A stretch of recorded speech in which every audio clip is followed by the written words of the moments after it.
राजेंद्र नगर विधानसभा Indrapuri ward number 140 के पूर्व प्रत्याशी मोहनलाल दाइमा जी का जन्मदिन बड़ी धूमधाम से मनाया गया और मोहनलाल दाइमा जी ने अपने जन्मदिन पर ठंड के मौसम में गरीबों को कंबल उठाकर कंबल वितरण करके उनका आशीर्वाद लिया और उनके कार्यकर्ताओं ने बड़ी हर्षोल्लास से उनका जन्मदिन मनाया और उनको शुभकामनाएं दी। आइए सुनवाते हैं नेता और पूर्व प्रत्याशी मोहनलाल दाइमा जी क्या कुछ कहते हैं अपने वार्ड को लेकर। मैं पहले तो वार्ड 140 में जहां मैं रहता हूं, ये गरीब कॉलोनी है। आसपास झुग्गी झोपड़ी और बहुत गरीब लोग रहते हैं। आज मेरे जन्मदिन पे बहुत लोग आए, मुझे बधाई दी और मुझे बड़ा अच्छा लगा कि गरीबों में भी अब जागरूकता आ रही है। नहीं तो पहले लोग किसी व्यक्ति के पास जाते हुए डरते थे। आज इस क्षेत्र की इतनी समस्याएं हैं, उनको लेकर मैं गली गली जाता हूं तो लोग बड़े नज़दीकी से मेरे को जानने लगे हैं और बहुत संख्या में आज मेरे दफ्तर पे आए हैं। आज मेरे क्षेत्र की हालत ये है, ना इस क्षेत्र में अच्छा पानी है, ना अच्छी सड़कें हैं, ना अच्छे सीवर हैं। स्कूल के आसपास के एरिया के अंदर बच्चे गंदे पानी से निकल के जाते हैं और कहीं आसपास रास्ते भी नहीं है। सारे रास्ते इन्होंने बंद कर दिए हैं, चाहे वो नहरने जाने का रास्ता हो। ये गरीब आदमी पैदल रेलवे लाइन या पुल से क्रॉस होकर चली जाता था, आज बड़ी दिक्कत है। 20 रुपये लगा के वो जाता है, 20 रुपये लगा के आता है। गरीब आदमी का कितना नुकसान ये लोग कर रहे हैं। इन्होंने दिल्ली का भला तो करना नहीं है। किसको दोषी मानते हो सर इसके लिए? मैं दिल्ली सरकार को दोषी मानता हूँ, जो केजरीवाल झूठे वादे करके इस दिल्ली के अंदर आया और आज दिल्ली की ऐसी हालत कर दी। कल देवनगर पे घुटने घुटनों तक पानी था, जरा सी बरसात होने के ऊपर घुटने घुटनों तक पानी। आज मेरी जय जय कॉलोनी इंदरपुरी जो बुद्ध नगर है, इसके अंदर पैदल चल नहीं सकता बंदा, कीचड़ के ढेर लगे हुए हैं। ऐसे काउंसलरों को और ऐसे विधायकों को मैं बिल्कुल नालत कहता हूँ। ऐसे लोग किसी काम के नहीं है। भगवान भी क्यों नहीं देखता है ऐसे लोगों को? क्यों ऐसे लोगों को तो जेलों में होना चाहिए जो काम नहीं कर सकते। वो आज रोडों पे घूम रहे हैं, लोगों से उगाइयाँ करते फिर रहे हैं।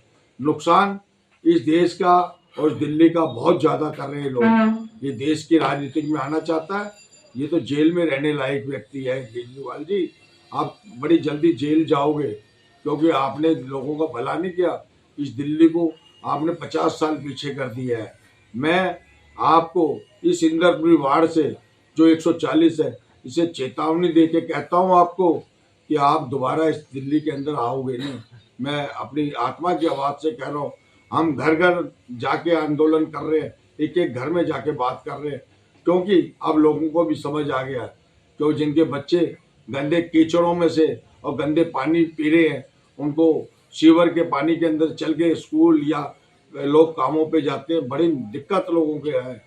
क्योंकि आज मेरी दिल्ली कॉलोनी की हालत ये है, पूरी दिल्ली की हालत ये है, कहीं भी निकल जाओ, न कहीं जाने का रास्ता है न कहीं आने का रास्ता है।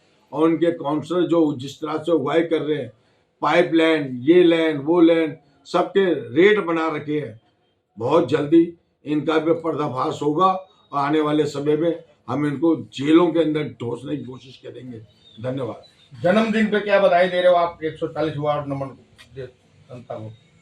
मैं इंदरपुरी, बुद्ध नगर, इंदरपुरी और चिड़िया कॉलोनी, आर ब्लॉक और कृषि कुंज, यहाँ के जो लोग मेरे मतदाता हैं, उनको मैं अपने दिल की गहराइयों से, जिस तरह से उन्होंने आज मेरे साथ प्यार दिखाया है, मैं अपने दिल की गहराइयों से बहुत बहुत बधाई देता हूँ।